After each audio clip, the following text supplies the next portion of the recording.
Philadelphia Phillies president of baseball operations, Dave Dombrowski, is on Remembering When on MLB Network Radio, SiriusXM Channel 89, talking to co-hosts Ed Randall and Kevin Kennedy about his mentor, legendary baseball executive Roland Keyman, who passed away recently at the age of 92 with 70 years in baseball on his resume.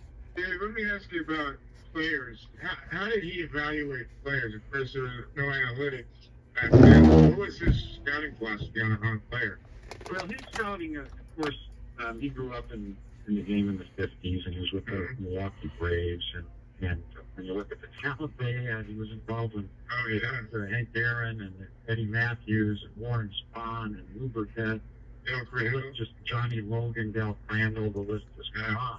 And so, but he was an evaluator of talent. One of the things I remember when I was first started in 1978, sitting behind home plate with them in spring training, because again, I was there early, trying to help out with everything. You were just basically helping them do anything you wanted. And we were sitting behind home plate spring training, and I remember I said, "Mr. Heyman, how did you learn about the game of baseball? How do you get to evaluate?" He says, "Well, one thing is that just look around here." He says, "Never miss a pitch." And so he said, "Look around here at the crowd." And they would react to the crack of the bat compared to watching what was taking place. And so his thing, he always kept score. I keep score to this day. So that way you never miss a pitch, because you never know what pitch might be the most important one. And so he was a very big believer in watching talent. But he also told me something when I first started. I helped with the draft, and it was my first year, and they make copies of all the information and all the reports, and passed them out, did all that stuff himself. And then after the June draft, I remember he said to me, "Wow, you must be relieved. This is, it's over. You've worked so many hours." I said, "Oh, yeah, it's great." He says, "Well, believe it or not," he says, "you're just starting. This is the basis now for you learning about these players. You need to follow them." And at that time, we got the weekly statistics that were sent to us from every league.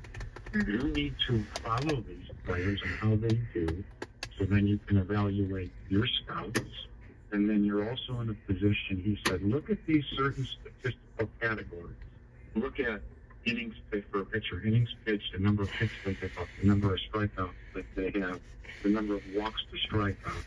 For the hitters, look at the number of extra base hits. Look at the number of strikeouts they have, the walks. And basically, he told me, follow these stats are very important statistics to know. But I remember his comment was, but don't tell any of the people in uniform that you're doing it. Because it's not an accepted thing at this time. And so he was ahead of his game even back then, because he was looking at things that we now have much more sophisticated methods. But even back then, there were things that he used from a statistical perspective that could complement the evaluation aspect of the scouts. He was a big scouts person, if you're right. I helped him in every way and believed in him.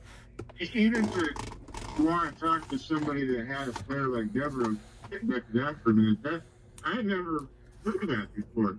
Usually you just talk to the other general manager, you have your own scouts to talk to, but the fact that you wanted to talk to a guy that had a certain player and managed him for, several years, that told me something right away. I told I said, "Really? You want to talk to me?" He said, "Yeah." He knows that you had him for a lot of years. He wants to know all about him. That was really, that told me a lot about Roland, but he dug deep. He never left any stone unturned. That was his philosophy. And he was also, you talk about being aggressive and always having coming up with ideas. I mean, for example, you find talent any way you possibly can. We're with the White Sox. We didn't have a lot of finances like some other organizations at that point. But he'd be in a position where he found talent in Mexico at that time, which was not very he found guys like George Jordan and Francisco Barrios, Aurelio Rodriguez came over and played with our club. He played at that time, but he didn't leave any of those stones unturned. SiriusXM NFL Radio lets you discuss your favorite team and debate with former players, coaches, or front office executives. SiriusXM NFL Radio, Channel 88, the only radio outlet dedicated to 24/7 coverage of the NFL all year long. Folks, as you know by now, Major League Baseball is in lockout mode as they did not come to terms, the PA and the league, on a new collective bargaining agreement. And at 11:59 p.m. Eastern Time on the 1st of October, they went into lockout mode, and the players were informed at 12:01 a.m. the following morning that they have the game's first work stoppage in more than 25 years. So what does this mean? Well, the last deal between the PA and the league was negotiated in 2016. Games could be lost, always a possibility once a work stoppage occurs. But with 3 months until the season begins, it could go a full 162 games, but spring training games may be lost as well. The main sticking point is always economics. That's what it seems to be. So for all the latest on this and when baseball will be back, it will be at some point.